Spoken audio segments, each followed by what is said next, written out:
Hello, my beautiful friends. How is everybody doing? I hope that you are doing well.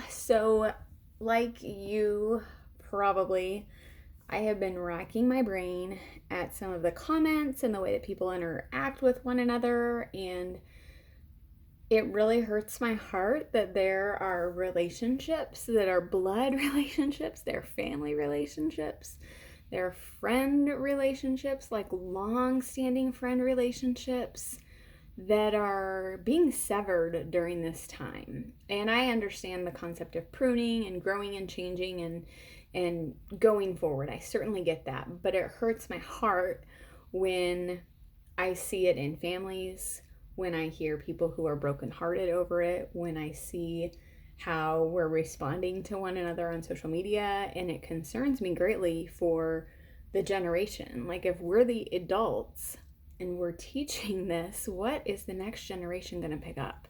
So I've been working on some stuff in my coaching practice and ran across this exercise, and I thought it would be super helpful to share because I'm a big proponent on being part of the solution and not the problem. And I feel like when I see a need, fill it. So I was going over this for something exciting that I'm working on, and I'm like, oh my gosh, more people need to know this. So I am sharing a video with you on appreciative communication because I really feel like our world could benefit from this right now. So there are two parts of appreciative communication, and the first one is called the MAP. This is a concept I learned in my coaching training, and it's really powerful, and it really enables you to understand another person's point of view, even when it's not your own. And I really think that that's missing right now. I really think that that's what's missing. I think we're so focused and blindsided on our perspective and our view that we're not even open to being receptive to what other people might think, and furthermore, why they think that. So this concept of the MAP that I learned in my coach training, it basically is the concept that every person has a completely different and completely valid way of seeing the world, and it might be different than yours, and that's okay. So if you projected their view of the world onto a screen, it would look like their map of the world. Just like if you projected your view on a map, that would be your view, and they would probably be different. We all have different experiences and things that have shaped us and molded us and affect what I call our come from, or the map in this case. So if I put my map and their map on side-by-side screens, they'd look totally different. Mine would have the mountains like we do here in Arizona. Yours might have lakes and cities. It might have the ocean. And the maps are different, okay? But the key is they're still valid. So coming from a lens of appreciation for another person's map, which is something we seem to be a little bit stuck on right now as a society, means listening with a willingness to consider that the other person has a point of view, or it could be an unmet need, or a desire that's right and good, even if it's contributing to a feeling of friction or conflict.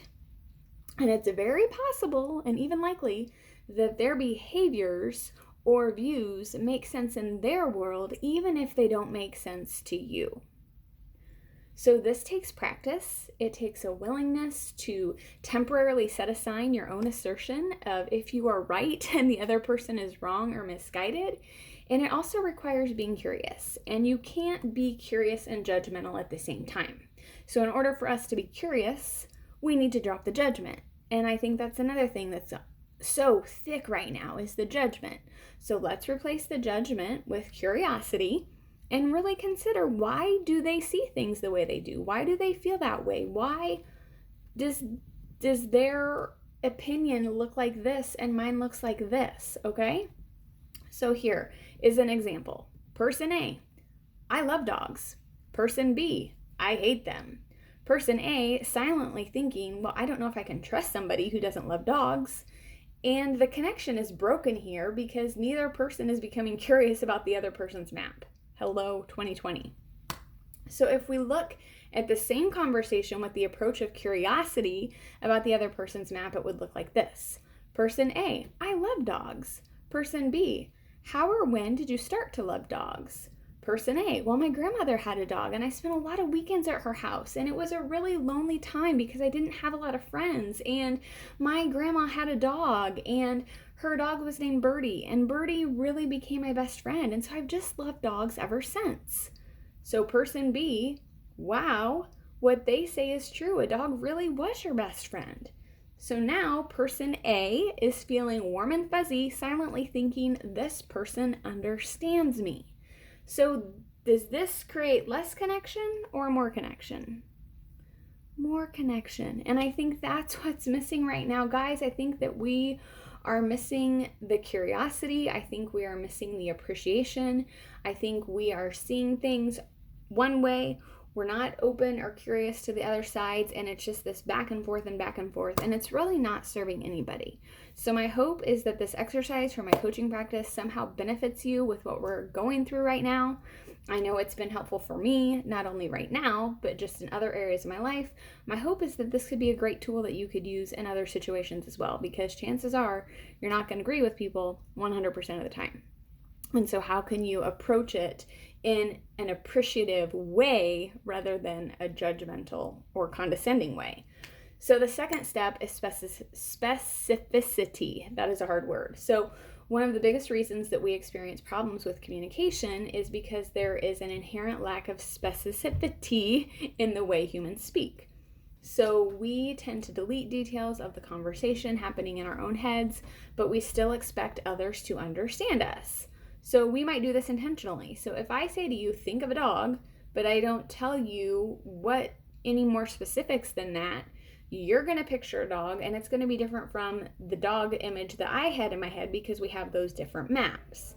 So the lack of specificity leads to a lack of clarity in the way that we talk to each other. The root cause of conflict in communication frequently isn't what is said, but it's often what isn't said. So when people communicate, we tend to make all sorts of assumptions. We fill in the gaps with what isn't being said. And I see this all the time on social media. Somebody posts something, we assume it means something instead of going to them and saying, what did you mean by that? Oh, you posted this. Is that what that meant? We just label and slap a judgment on, and that can lead to misunderstanding, hurt feelings, arguments, resentment, bitterness, and that's where the communication breakdown happens. So again, my hope is that this is helpful for you. We can solve this by using simple questions to help you gather information that specifies someone's needs, desires, feelings. Perhaps you could say, could you tell me what you meant by that?